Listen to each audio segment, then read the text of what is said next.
Everyone, welcome back to my channel. ఈ రోజు మన ఛానల్లో ఒక రుమాలి రోటీ రెసిపీతో అయితే మీ ముందుకు వచ్చేసానండి. చాలా టేస్టీగా ఉంటుంది, అలాగే చాలా సింపుల్గా చేసుకోవచ్చు. ఫుల్గా అయితే వీడియో చూసేయండి, ఎక్కడ స్కిప్ చేయకుండా. ఇక రెసిపీ స్టార్ట్ చేసుకుందాం. దీనికోసం అయితే ఒక మిక్సింగ్ బౌల్ తీసుకొని 1 కప్పు వరకు వేడి నీళ్ళు వేసుకోండి. గోరువెచ్చగా ఉండే వాటర్ని మాత్రమే వాడుకోవాలి ఇక్కడ. అలాగే 1 హాఫ్ స్పూన్ వరకు పంచదారని వేసుకోండి. టేస్ట్కి తగ్గ సాల్ట్ని వేసుకోండి. వేసుకొని ఇవన్నింటిని బాగా కరిగే విధంగా ఒకసారి బాగా కలిపేసుకోండి. ఇలా మొత్తం ఒకసారి కలిపేసుకున్న తర్వాత ఏ కప్పుతో అయితే వాటర్ వేసుకున్నామో అదే కప్పుతో 2.5 కప్పుల వరకు పిండిని అయితే పడుతుందండి. ఫస్ట్ అయితే ఒక 2 కప్పుల వరకు వేసుకోండి, తర్వాత ఒక హాఫ్ కప్పు వేసుకొని మొత్తం అంతా బాగా కలిపేసుకోండి. వెంటనే చేయి పెట్టేసి వద్దండి, వాటర్ వేడిగా ఉంటుంది కాబట్టి కాసేపు స్పూన్తో కలుపుకున్న తర్వాత చెయ్యి పెట్టేసి రెగ్యులర్గా మనం చపాతీ పిండి ఎలా అయితే కలుపుకుంటామో అదే విధంగా కలుపుకోవాలి. ఇలా కలుపుతూ ఉండండి. అలాగే ఈలోపు అయితే మీకు వచ్చిన రిక్వెస్ట్ అండి, మన ఛానల్ ఇంతవరకు ఎవరైనా సబ్స్క్రైబ్ చేయకపోతే ప్లీజ్ అండి సబ్స్క్రైబ్ చేయండి. వీడియో నచ్చితే లైక్ చేయండి, మీ ఫ్రెండ్స్ అండ్ ఫ్యామిలీ మెంబర్స్కి షేర్ చేయండి.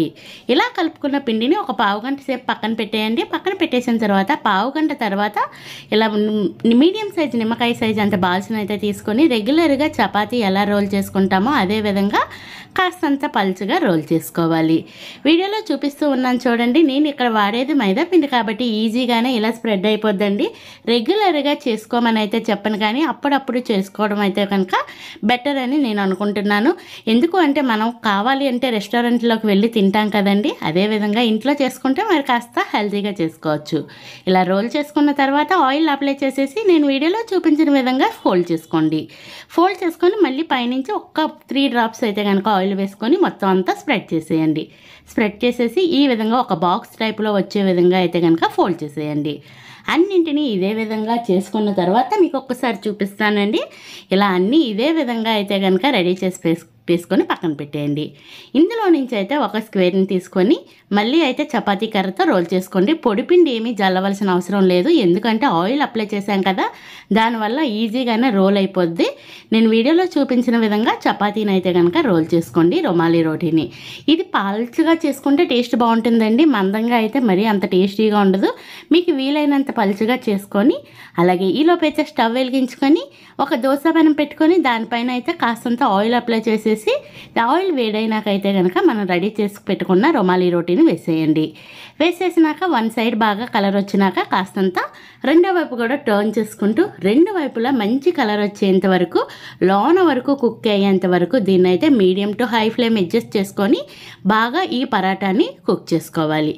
ఈ రుమాలి రోటీ కాంబినేషన్కి అయితే కనుక చికెన్ కర్రీ కానీ, వెజిటేరియన్స్ అయితే కనుక పన్నీర్ కర్రీ కానీ, మష్రూమ్ కర్రీ కానీ అయితే భలే రుచిగా ఉంటుందండి. ఒకసారి ట్రై చేసినాక రెసిపీ ఎలా వచ్చిందో నాకు కామెంట్ బాక్స్ ద్వారా తెలియచేయడం మాత్రం మర్చిపోవద్దు. ఇంకా మన ఛానల్లో మంచి వీడియోస్ ఉన్నాయండి. Veg and non veg snacks చాలా మంచి రెసిపీస్ ఉన్నాయి. మీకు టైం కుదిరితే కనుక వాటిని కూడా చూడటానికి ట్రై చేయండి.